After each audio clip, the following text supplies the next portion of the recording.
Okay, introduce it on the show now. On board with me, we've got Katie from a band called Katie and the Bad Sign. Hi, Katie, how are we doing today? I'm good, thanks. Are you? Yeah, good. Thanks for coming on to doing this for me. I just wanted to get you Thanks, on Daniel. just to talk more about yourself and your band and your new single. Would you just like to introduce like yourself and who's in the band and tell me a little bit more about what you do and so on? Yeah, so there's five of us in the band. We are kind of like a bluesy rock five piece with a bit of Americana in it. I've been going under my name for quite a few years, and it was a little bit more Americana, but like on the rock edge, and I've just pushed it a little bit further now to that like bluesier, rockier area. And I'm really excited about the direction that it's going in.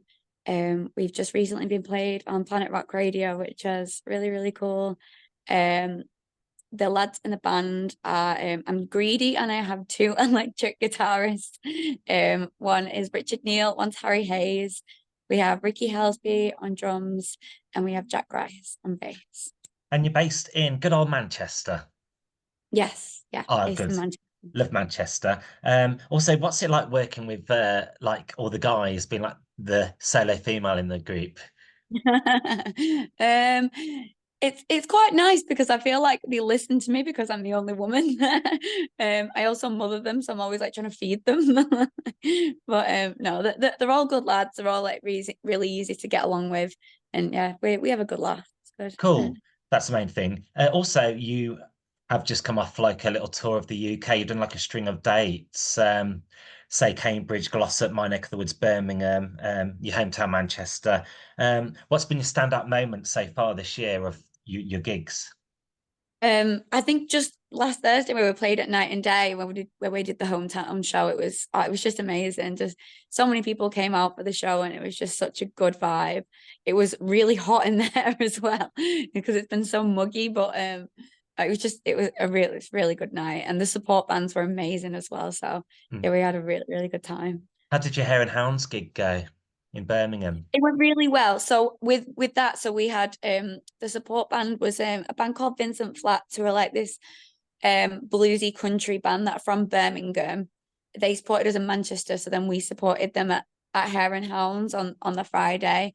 And they are such good fun. If you haven't heard of them, check them out. Bertie, that is the front man, is I don't want to say how old he is, but he's getting on, but he's just a character. Like he is so funny. He like pulled out his teeth on stage and like fixed them back in with Fixin' halfway through a song. Like he's just the craziest guy. He's just like shot in all his whiskey. Like it's just a really good show. It's got a bit of morale there, supporting each other bands, you Yeah. support them and they And support back. That's what it's about, for isn't it? you, yeah. And I don't feel like it happens enough. Like people say, like, do it, but like it's so hard to like find people that are actually willing to do it. Like people will go, oh yeah, yeah, we'll do that, and then it never happens. Mm. But when you meet the right people and you really get on with them. I met the bass player Russ at another festival. He saw us play and he started chatting to me after, and we got on really, really well.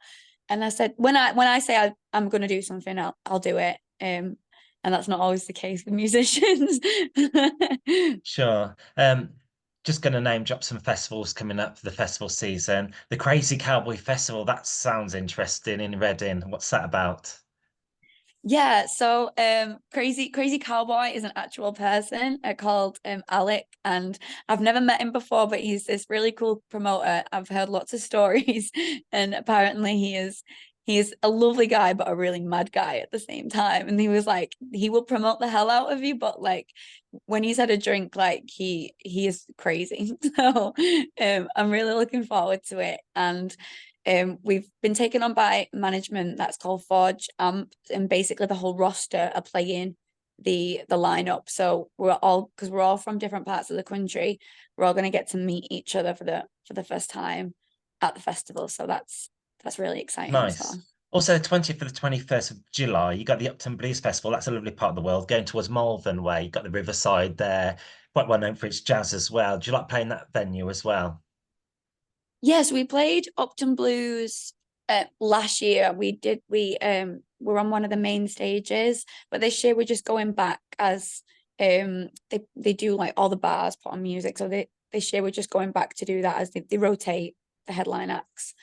But it's right up our street because it's a blues festival. So it's always a good crowd. And yeah, we thought we'd go back again. Hmm. How do you find getting gigs these days with so many bands? Is it quite challenging? So many festivals out there as well.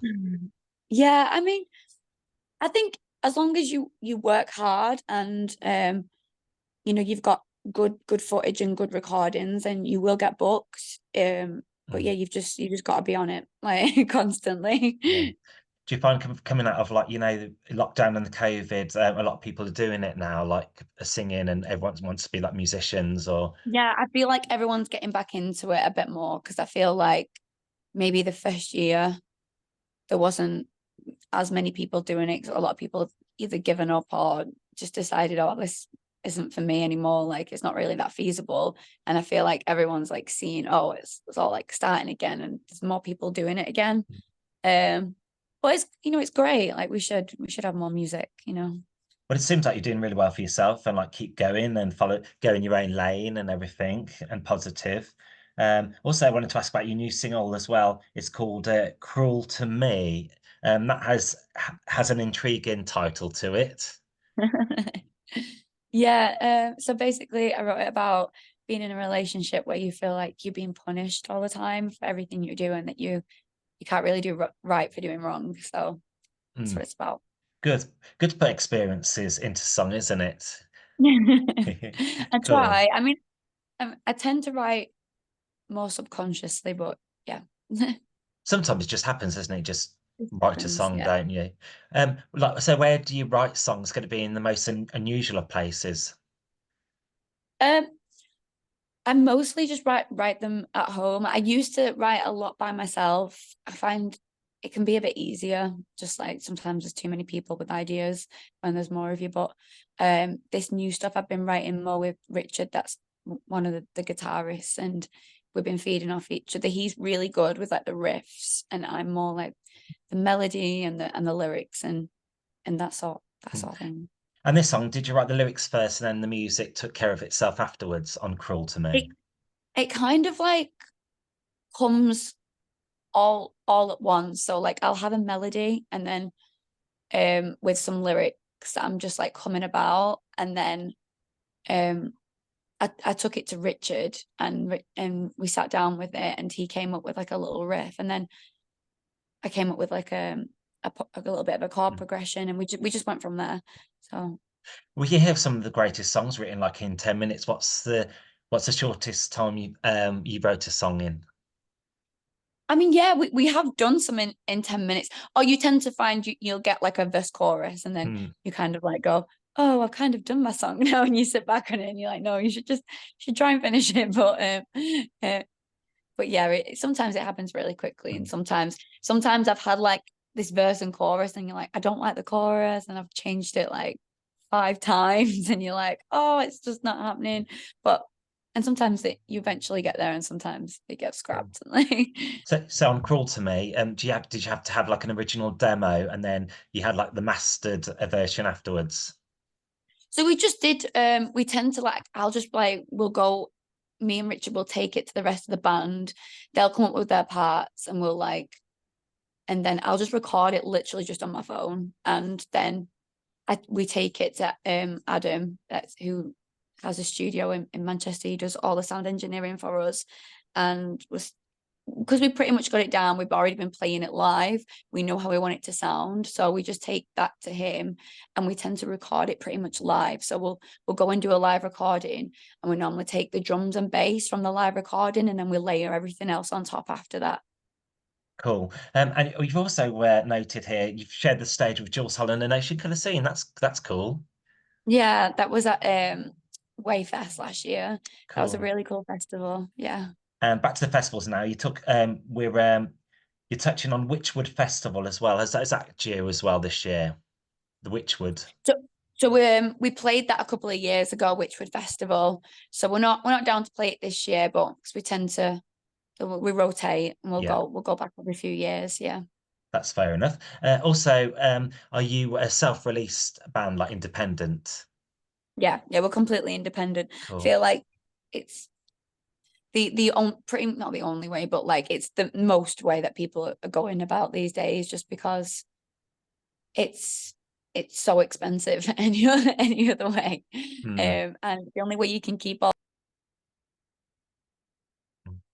Sure. Well, thanks for joining me on today's show, Katie. I'm just going to play a new single now for my show. Got enough time to squeeze it on. And yeah, thanks for hopping on and just telling me about yourself and the band, Katie, and the band sign. Today's show, Danny. Thank you. Great. Thanks for having me. You're welcome.